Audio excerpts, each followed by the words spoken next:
আজাদ করবো মানে কুয়াকাটা একটা ছেলের কাছে টাকা পাবো 14,000 পাবো আর 7,000 টাকা দিয়েছে। ওই একটা ছেলে দেখছে ওরা যে আগে ষড়যন্ত্র করছে আমি জানি না। ও আমার কয়ে ছোট ছেলে নানু গাড়ি দিয়েছে আমার এর মধ্যে ঢুকিয়ে দিচ্ছে তাই একটা মাইয়া মেয়ে মেয়েদেরকে আমার উলঙ্গ করিয়ে কয়টা আকাম করা লাগবে না মানে হারা তো লাশটা লইয়ে পাশে আমার উলঙ্গ অবস্থায় আমার পকেটে আসলে টাকা পয়সা সব নিয়ে গেছে পকেট থেকে না পকেট আমার খুলিয়া লাগছে কিছু নাই। এরপরে ভিডিও করছে মানে বহু ভিডিও করছে।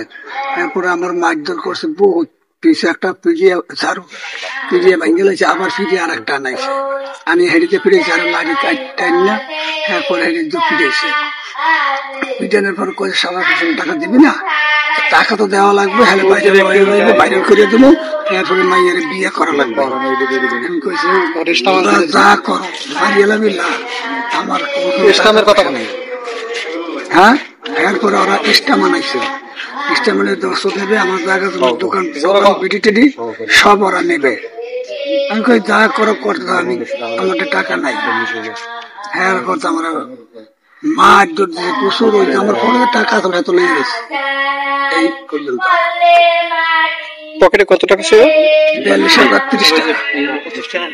আমার বাবার ফোন থেকে একটা ফোন আসছে 2টার সময় আমার বাবারে আটকাইয়া বলতেছে মেয়ে নিয়ে আটকাইয়া তারপর বলতেছে যে 3 লাখ টাকা মুক্তিপণ চাইতেছে ওরা 3 লাখ টাকা মুক্তিপণ দিলে আমার বাবাকে ছাড়বে।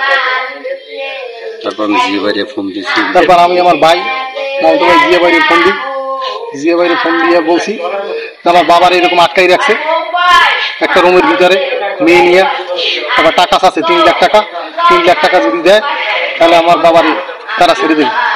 তা আমি আমার মামাতো ভাইয়ের কাছে বলার পরে তারপর সে আবার নাম্বার নিয়েছে আমার কাছে আমার আব্বার নাম্বার নিয়ে তারপর সে আবার ফোন দিয়েছে তাদের ফোন তারা ধরে না প্রথম অবস্থায় ধরে না। তারপর আবার আমার ভাই আমার কাছে ফোন দিয়েছে যে আমার ফোন তো ধরে না তারা খালি আমার সাথে কন্ট্যাক্ট করতে চায় খালি আমার কাছে 3 লাখ টাকা চাইছে অন্তত 10 বার টাকা পাঠাবেন কোন সময়। আমি বলছি যে আমি টাকা নিয়ে আসি আমার ভাই নিয়ে আসি না তা কইবে না তার আমারই বলছে যে আমারই টাকা দিতে হবে 3 লাখ টাকা বিকাশে দিতে হবে। কোনো টাকা পয়সা দুর্বৃত্তরা জানে যে আমি বিদেশ থেকে আসছি আমি সিঙ্গাপুর থাকি বিগত 13 থেকে 14 বছর তারা জানে তাদের এই চক্রান্তে আমার বাবার আশাই দিয়া এই কাম করছে আমার কাছে টাকা মুক্তিপণ তারা দাবি করে। আপনি কোনো টাকা পয়সা দিয়েছেন কিনা তাদের বা আপনার বাবার কাছ থেকে? আমি কোনো টাকা পয়সা দিই নাই। আমি বলতেছি আমি আমার ভাই আসি তারপর সরাসরি তারা আমরা বুঝা যদি আমার বাবা কোনো অন্যায় করে তাহলে আমরা টাকা দেব না কি জন্য আমি টাকা দেব। তারপর খুব আমার বাবার খুব সেই সময় খুব দাস্তাদস্তি করছে ধাক্কাধাক্কি করছে। আমার বাবার কাছে 42,000 টাকা ছিল 42,030 টাকা সেই টাকাও তারা নিয়ে গেছে। এখন কি চাচ্ছেন আপনি সর্বশেষ?